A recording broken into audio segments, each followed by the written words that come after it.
Welcome. We are the Ministry of the Real Truth, and we happened to stumble on more about the original ancient Aramaic, Ktav Ashurit. So we decided to do a part 2 of our previous video, the Ktav Ashurit, Ktav Ivri, or Avri, and modern Israel Hebrew used today. So here we are at jewishvirtuallibrary.org, and on the list there we decided to click on the Aramaic. Here's the definition of the Aramaic. Aramaic, an ancient northwestern Semitic language spoken to some extent to this day. The entry is arranged according to the following outline. Okay, I'm going to skip all that. There's a big list there. I'm going to go through each and every one, or else we'll be here for all eternity. Aramaic is divided into several dialects, which historically fall into 5 main groups. Ancient Aramaic. Ancient Aramaic is the language of the ancient Aramaic inscriptions up to 700 BCE from Upper Mesopotamia, northern Syria and northern Israel. In this case, they could be talking about the Aramaic derivative or modern Aramaic, the Syriac, not the original ancient or very old Ktav Ashurit or Assyrian-Aramaic.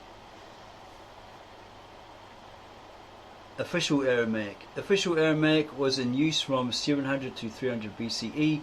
It includes inscriptions from the Syria, Iraq area. Biblical Aramaic, though opinions vary as to its origin in the different biblical passages. It says see below ancient and official Aramaic, and the origin of the Aramaic portions in Ezra and Daniel, the book of Daniel and Ezra, the Elephantine documents, the Driver documents, and the Hermopolis documents. This particular Aramaic dialect served not only as the official language of Persia, but also as the lingua franca of the Near East. If you see anything here that you'd like us to cover, be it the Ezra and Daniel according to the original ancient, very old Ktav Ashurit, Assyrian-Aramaic translated in English, let us know.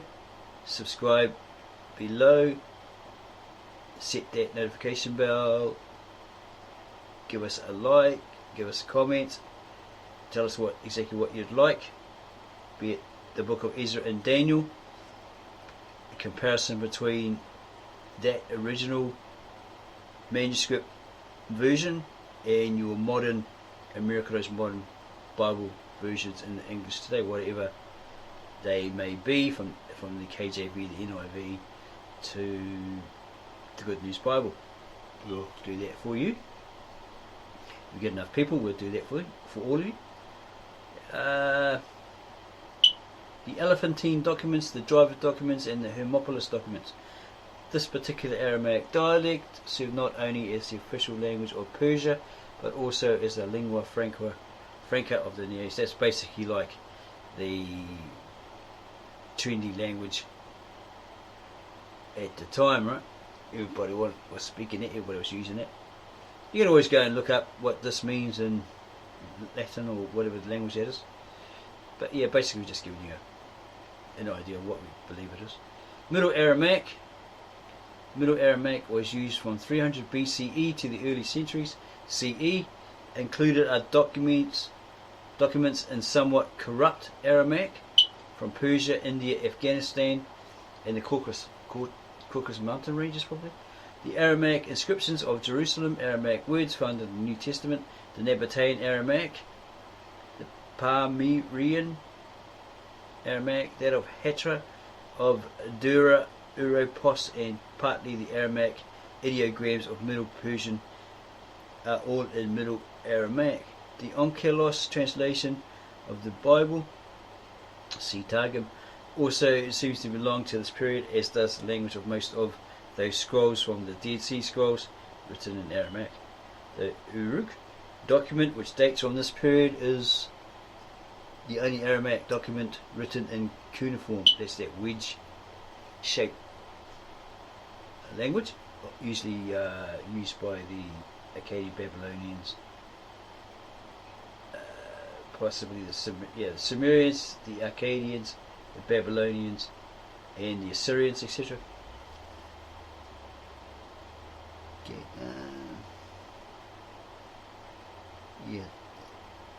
The Uruk document, which dates from this period, is the only Aramaic document written in cuneiform.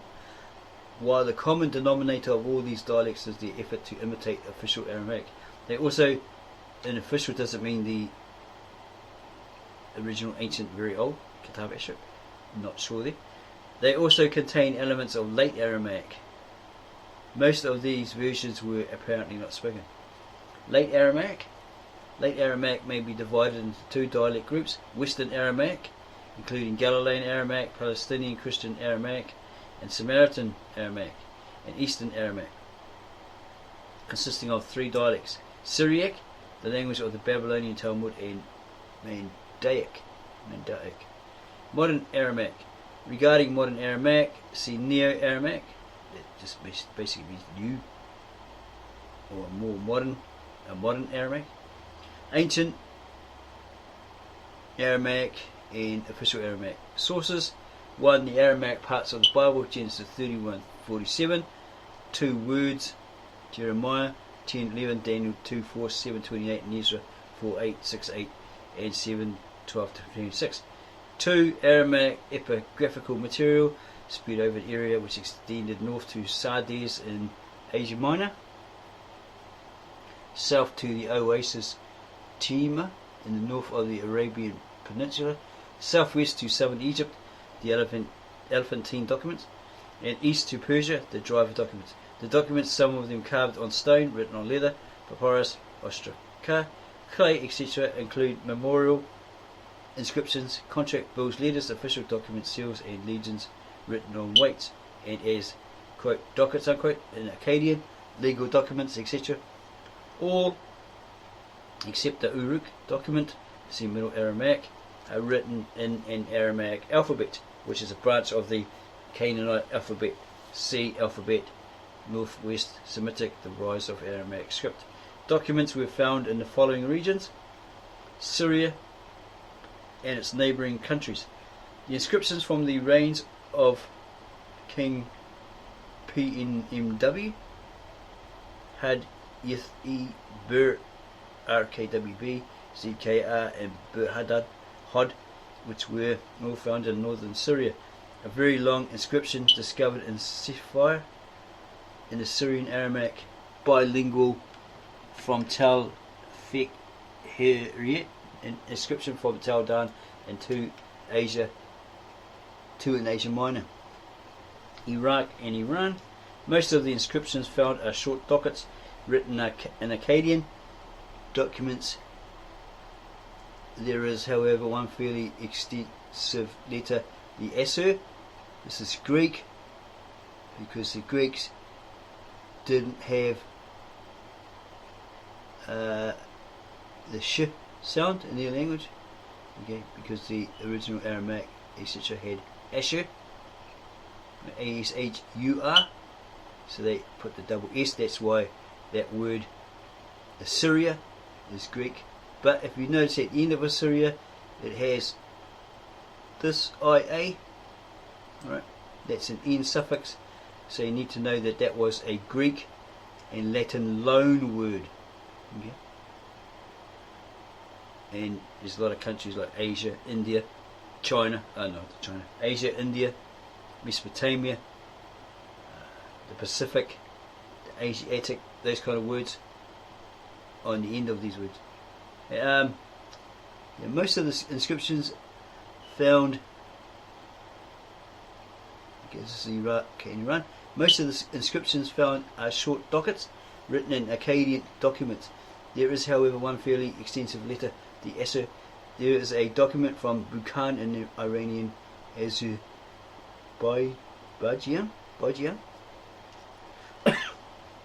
Egypt. Aramaic papyri, as well as a number of Ostraka Aramaic papyri, were discovered on the Isle of Elephantine near Syene, S1. The papyri are comprised of bills, letters, official documents, among them parts of a translation of a Behistun inscription and parts of the book of Ahika, see Elephantine. A number of recently published documents also originated in Elephantine. Other Aramaic papyri discovered in Egypt come from Hermopolis. The language, more than that of any of the other material, resembles the language prevalent in Syria during that period. More than a dozen letters and parts of letters which were sent from the eastern part of Persia, probably from Shushan and Babylonia in Egypt, were also found in Egypt. See below. Most of this material is from the 5th century BCE, before the Common Era. The main characteristics of official and ancient Aramaic. Biblical Aramaic. To stress the main characteristics of official and ancient Aramaic as they manifested themselves through the history of the language and in the countries in which they were current, a comparative study of some aspects of Aramaic, Hebrew and Arabic is necessary. Phonemics and phonetics of Aramaic. The consonantal phonemes of Hebrew and Aramaic are identical, though not historically. See below. This is apparently due to the influence which caused official Aramaic to lose the 4 additional consonantal phonemes still existing in ancient Aramaic. See ancient Aramaic below. In biblical Aramaic, the pronunciation of the phonemes to follow are governed practically by the same rules as in Hebrew. Traces of this double pronunciation can be detected in the modern dialects. It remains, however, to be determined which language influenced which. Okay, and these consonants. Okay, there's a lot of explanation there. Vowels. Okay, that's for the ones really well versed in that, have their understanding. We're not going to dwell on them too long. From the Kokba letter, by looks at Bar Kokba. Differences in the verb. You get some examples. Pronouns and nouns, syntax, vocabulary. The Aramaic vocabulary resembles the Hebrew more than that of any of the other Semitic languages. This is due to the fact that they are cognate languages, North Semitic. Yeah, would that be like related? Because they're sister languages? And the mutual influence of Canaanite, Hebrew and Aramaic on each other. On the other hand, for centuries, Aramaic and Akkadian coexisted and vied for dominance in the region known today as Iraq. Aramaic finally gained ascendancy. The symbiosis led to the mutual influence of the two languages. Official Aramaic, which became the lingua franca. Okay, it was that trendy language, everyone spoke it, everyone used it. Throughout the Persian Empire, first half of the 6th century BCE, and Eastern Aramaic borrowed many words from Akkadian, for example. There's all words there. Okay. And so forth. Since Aramaic was also the official language of Persia, it is not surprising that it comprises some Persian words. Here's an example. The Aramaic of the Elephantine documents, information on that, and biblical Aramaic, a comparative table of biblical Hebrew, blah blah blah. Right, more information there. Aramaic of the driver documents, ancient Aramaic, official Aramaic, the origin of the Aramaic passages in Ezra and Daniel, as S.R. Driver was the first to maintain that Aramaic portions of Ezra and Daniel were written neither in the Aramaic of the 5th and 6th centuries BCE nor in ancient Aramaic where they were purported to have come from. Accordingly, he claims that these documents in Ezra must be forgeries. On a basis of comparison with mainly the Elephantine text, the same conclusion was arrived at regarding the Aramaic chapters in Daniel. H.H. Scheider, however, established that the differences between the Elephantine Aramaic and biblical Aramaic are mainly in the spelling, and that in Jerusalem a modernization in the spelling of biblical Aramaic had occurred. This modernization accounts for the difference. Consequently, there is no basis for the assumption of a forgery. Furthermore, it was clarified that at that period, many of the characteristics that distinguish Western Aramaic and Eastern Aramaic dialects of a later period were not yet in existence.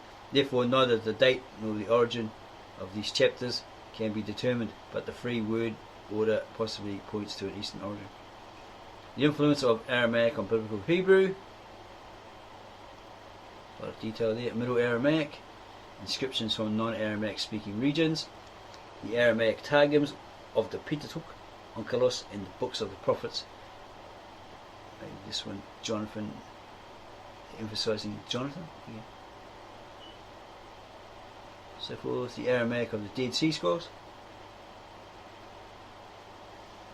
The Aramaic Bar Kokhba letters. Jerusalem inscriptions. Aramaic in the New Testament. The Uruk incantation text. The Nabatean inscriptions. The Nabatean inscriptions mainly on tombs dated from about 100 BCE to approximately the 2nd century CE are for the most part in official Aramaic. However, they already contain elements of the late Aramaic on the one hand and of Arabic on the other. On the evidence of their names, it assumed that the Nabateans were Arabs. Are they trying to say that today's Arab Muslims were actually the Nabateans? Because we have found, doing our personal research, that the Nabateans, their language was is the parent language of the Aramaic, Hebrew, Syriac, but the grandparent language of the Arabic. The Islamic, or the Arabic, sorry, is the grandchild language of the Nabatean. So we looked up the definition, and we believe that Nabatean means that they're Arabs, but they're like people who wandered the desert regions, right? I.e. nomads. They're not necessarily the Muslim Arabs. They're just a whole lot of people that were wandering the desert regions, and they came together. They intermingled, intermarried. Possibly the meaning of Semitic, Semitic, half, of different nations coming together as well, or different tribes, etc., coming together as well.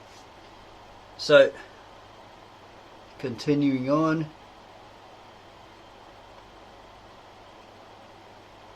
The Palmyrene inscriptions, the Aramaic of Hatra. These texts found in Iraq, 2nd century CE, show the influence of Eastern Aramaic, etc. The Aramaic of Dura Europos. The Aramaic of these inscriptions, Syria, 3rd century CE, was also influenced by later Aramaic, as evidence, as an example there, in official Aramaic. The Aramaic ideograms in Pahlavi and other Persian dialects, late Aramaic. The two dialect groups of late Aramaic, Western Aramaic and Eastern Aramaic, have several common characteristics. He goes on to explain it. Western Aramaic, a spoken language until the Arab conquest, the Muhammadan or Islam conquest, and even for a time after, for differences between it, Eastern Aramaic and official Aramaic. See above. Differences between Western and official Aramaic that do not occur in Eastern Aramaic, or only in some of its dialects, etc., etc. It's got Galilean Aramaic. This is supposedly what Peter, the disciple, etc., spoke. They were Galilean fishermen, because in the scriptures it actually says, "You are with them, you are with him, you are one of them," because you speak the same language. Your accent is the same, same as his, Christ's. There was that little girl, supposedly of one of the temple high priests, warming herself by the fire, says, "You are one of them. Yeah, you're Galilean, you got the same accent. You're like him." Blah blah blah. And then a man or another person, a woman maybe, warming herself by the fire, said, "Yeah, I've seen him. I've seen him with him. Yeah, he's a Galilean too," etc., etc. So that proves that, scripture-wise, that's what they were. Okay, that they spoke Galilean Aramaic. Galilean Aramaic, or Aramaic Galilean. Galilean Aramaic covers a period from the 1st Amoraim of the Jerusalem Talmud, 3rd century CE to the last Geonim, beginning of the 2nd millennium CE. It seems on the evidence of manuscripts that the Aramaic of the Mishnah also very closely resembles or is identical to Galilean Aramaic. The name? Galilean Aramaic was regarded as an appropriate name because most of the known texts in this dialect originate in the Galilee. The Bar Kokhba letters originating in Judea are linguistically closer to the Onkelos Targum, while the Aramaic of synagogue inscriptions, e.g. from Jericho and Noaran in Judea, is identical to the language of those of Galilee. Compare the ending of the perfect third person plural, which in good text and in the above inscriptions always appear with a. In the printed versions, this form was corrected to the form is uncorrected, but since the verbs even there have a final and etc. etc. Reference books, grammars, problems concerning the grammar of Galilean Aramaic. Dalman's study is based on the corrupt printed version of the Jerusalem Talmud and Midrash and is thus unreliable. Copyists and printers unfamiliar with the Aramaic of the Jerusalem Talmud have amended it according to the Aramaic of the Babylonian Talmud and that of Onkelos, the main source studied by European Jewry. Discoveries in the last few decades have helped to clarify certain points in the research of this dialect. In fragments of the Jerusalem Talmud and of the Midrashim, mainly from the Cairo Geniza, the vulgar type vocalization which substitutes for and vice versa is sometimes found, and so forth. A grammatical survey, phonology, morphology, some examples here. Okay, might be interesting to someone who can get their head around all of this. Maybe you can explain to us in the comments what it's all about. We're just going through it so we're not spending all eternity looking at it. Eastern Aramaic. Eastern Aramaic dialects were spoken by Christians, Jews and Mandaeans, a religious sect in southern Iraq, what today is mainly Iraq. Syriac, however, was also a literary language used outside this region. Eastern Aramaic dialects were apparently still spoken several hundred years after the Arab conquest. In contrast to Western Aramaic, the differences between Eastern Aramaic and official Aramaic are quite conspicuous. The main differences are, and they list them all here.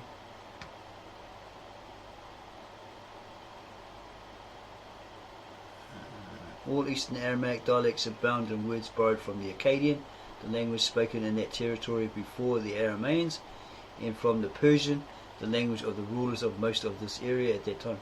Only the dialect of the Jews will be treated extensively here. Okay. Syriac. Syriac is comprised of two dialects, Western Syriac, current in Syria, as a literary vehicle only. You put a question mark there. And Eastern Syriac. The main differences are the Eastern Syriac vowels, E, O, the Western Syriac vowels, etc. etc. In Eastern Syriac and so forth. They use different but very similar scripts and different vocalization systems, which indicate semi-vowels of the vowel zero as in Hebrew, as that in Hebrew. Since Syriac is the only late Aramaic dialect to have a standardized vocalization, there are two systems. See above. It is important for Aramaic in general and Eastern Aramaic in particular. It's very great. Spelling and phonology, morphology, more examples here. Syntax.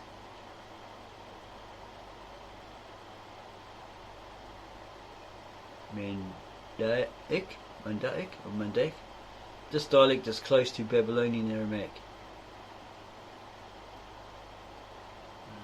Period. It dates back at least to the days of the first Amoraim, Rav and Samuel, 3rd century BCE. It goes up to the end of the Geonic period. What's that? I had to see Gowan. 11th century CE. Composition.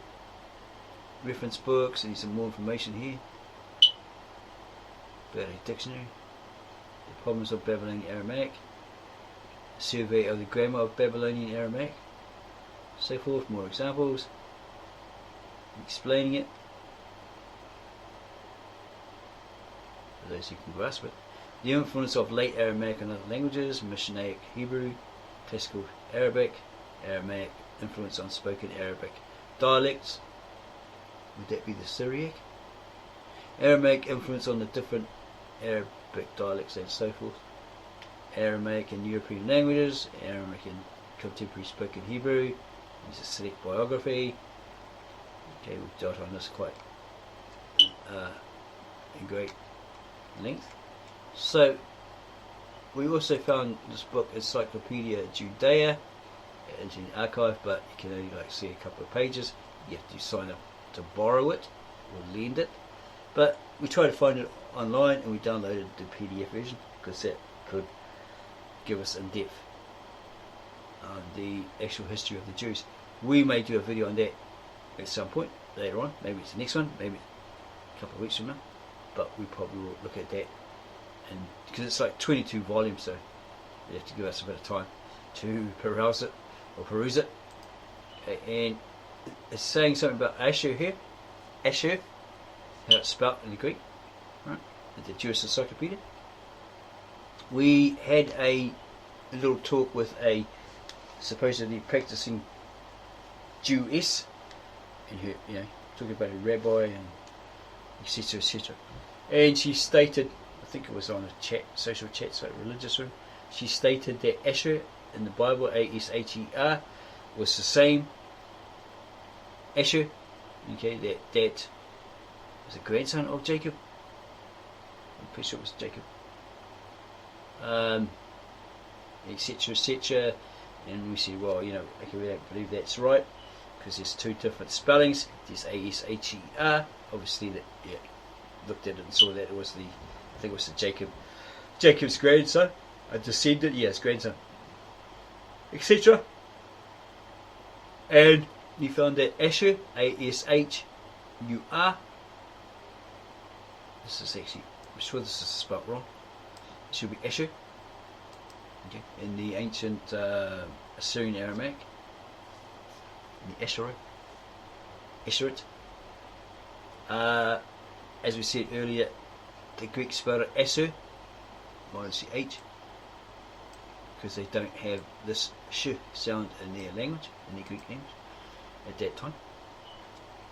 But and also it was supposedly, besides being a title of a city where the Ashuri dwelt, the people of Ashur, it was also a title of God, found in Exodus. He spoke to Moses, and he says, "You tell the people that this is my name, and that they will use that for ever." You put that way, forever. Yeah, through all centuries, etc., etc. In regards to the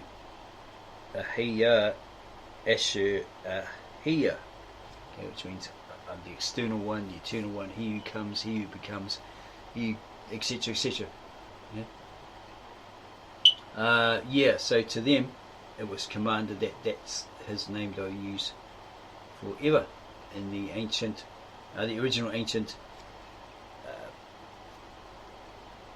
Assyrian-Aramaic, Ktav Ashurit, Lishan, Atika, or Saprea. In the book of Exodus, which meant liberation, because it should have been called liberation because God liberated the Israelites, or the Hebrews, from Egypt. That's what he did for them. And here it has name of a city once the capital of Assyria. Ashur was apparently the first important town built by the early colonists of the country. It tells you in Genesis, for the Brita, or Genesis, about one of the great rivers, and it's split into the river emanating from the Garden of Eden became 4 tributaries or 4 heads. It split and one of them went around the region of Ashur. I think it might have been the Euphrates. Name of a city once the capital of Assyria. Ashur was apparently the first important town built by the early colonists of the country, who probably came from Babylonia. One of the earliest known rulers of Assyria, Shamashi Adad I, about 1820 BC, erected in the city of Ashur a temple dedicated to Anu and Adad. That's probably the deities in the mythical stories that have adopted and adapted from earlier Sumerians via the Akkadians and the Babylonians. Okay, so Shamashi Adad I, about 1820 BC, erected in the city of Ashur a temple dedicated to Anu and Adad. And Ashur may be regarded as having been, even at that early date, the capital of the newly founded Principality of Assyria. Now this is actually Greek, and again here's the ear on the end, indicating that this is a loan word. It's in suffix and it's a loan word from the Greek and also the Latin. About 1300 BC, the capital was removed by Shalmaneser I to Kalar, and 2 centuries later the supremacy of Ashur had vanished so completely that the city had to be rebuilt when Tiglath-Pileser I again made it the capital. When the capital was finally removed to Nineveh, the city fell into an horrible decay. Revered as the ancient metropolis and dignified as the site where the national god Ashur had his famous temple, Kasag Kukura, the city is now buried beneath a mound known as Kala Shugat on the Tigris. Maybe that's the one that went around that land, which here divided into 3 arms. The ruins of its ancient temple rise high above the remaining mound and have been slightly pierced by excavations undertaken especially by Rassam and Ainsworth. Was that the Rassam that was a friend of, what's his name? Oh gosh, when they unearthed the Nineveh library. Henry Layard? Yeah, but the site has never been systematically explored. See Assyria in bibliography there given. In rabbinical literature, Ashur was one of the few pious men of the generation of the Tower of Babel. Yeah, in your Americanized Bible versions, it's got Asher. Okay. In order to avoid participation in that sinful project, he left the land of his fathers, or his forefathers, and settled in the neighborhood of Nineveh, in reward for which action he received the cities mentioned in Genesis 10, 11, 12.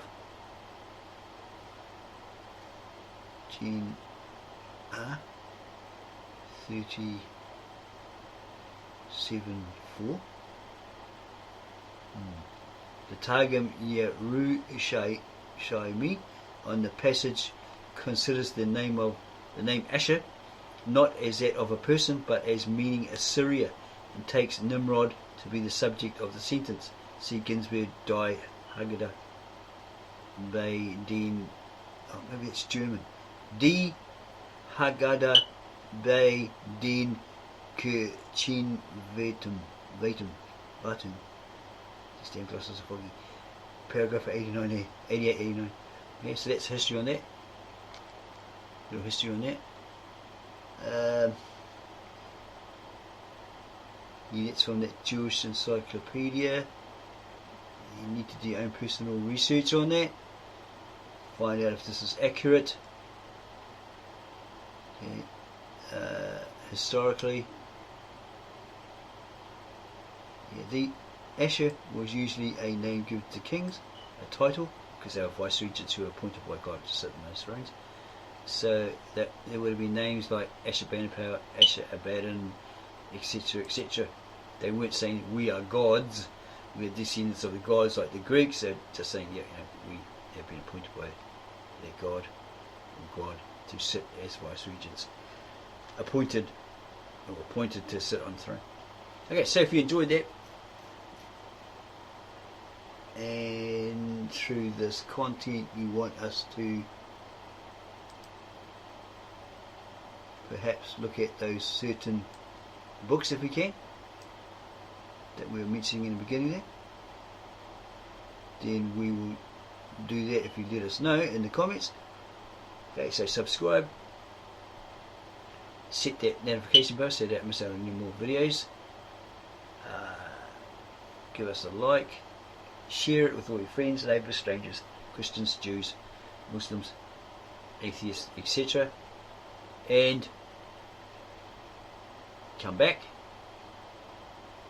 to watch our next video.